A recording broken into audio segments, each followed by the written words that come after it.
El tesoro de David. Salmo 3. Un salmo de David cuando huía de delante de Absalón su hijo. Podemos recordar la triste historia de la huida de David de su propio palacio, cuando en plena noche cruzó el vado del Cedrón y se escapó con unos pocos fieles servidores para esconderse durante un tiempo de la furia de su hijo rebelde. Recordemos que David en esto era un tipo del Señor Jesucristo. Él también huyó. Él también pasó el vado del Cedrón cuando su propio pueblo se rebeló contra él y, con un grupito de seguidores, se dirigió al jardín de Getsemaní. Él también bebió las aguas del arroyo en su camino y por tanto levantó su cabeza. Muchos estudiosos titulan este salmo el himno matutino. Ojalá nos despertemos siempre con la santa confianza en nuestros corazones y un cántico en nuestros labios. Este salmo puede ser dividido en 4 partes de 2 versículos cada una. En los primeros 2 versículos tenemos a David presentando una queja a Dios contra sus enemigos. Luego declara su confianza en el Señor, versículos 3 y 4. Canta su seguridad en el sueño, versículos 5 y 6. Y se siente corroborado para el conflicto futuro, versículos 7 y 8. Versículo 1. Oh Jehová, cuánto se han multiplicado mis adversarios, muchos son los que se levantan contra mí. Jehová, oh, cuánto se han multiplicado mis adversarios. Los adversarios vienen en grupo. La aflicción tiene una familia numerosa. Muchos son los que se levantan contra mí.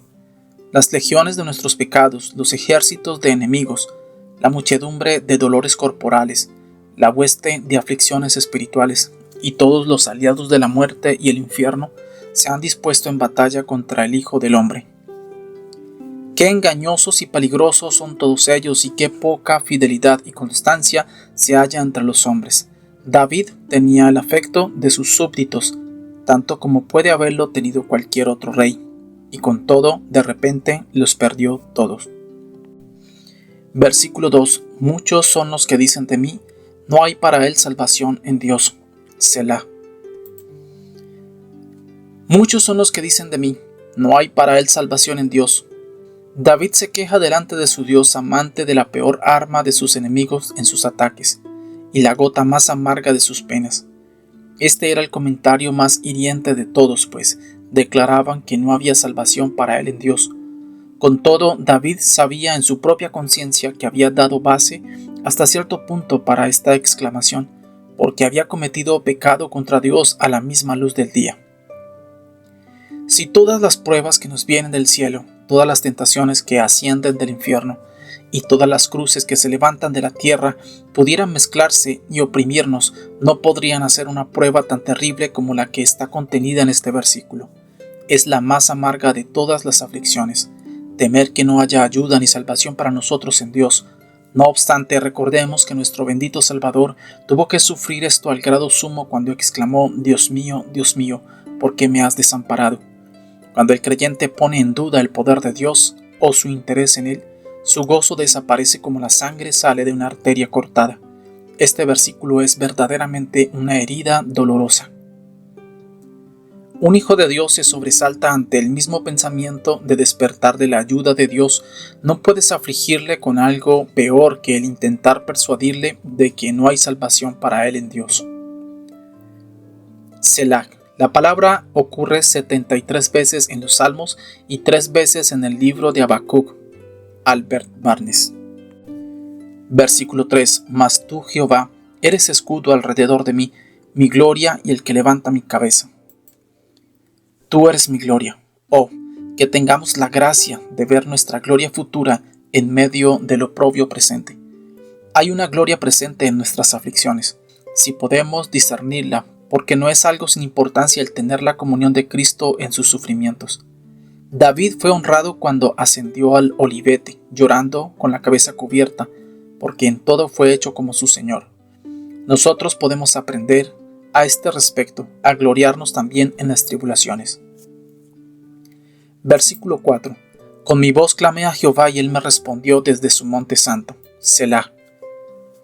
Con mi voz clamé a Jehová. Cuando la oración va en vanguardia, a su debido tiempo la liberación cubre la retaguardia. Y él me respondió: con frecuencia he oído que algunas personas dicen en oración: tú escuchas la oración y la respondes, oh Dios. Pero la expresión contiene algo superfluo, puesto que para Dios escuchar es, según las Escrituras, lo mismo que responder.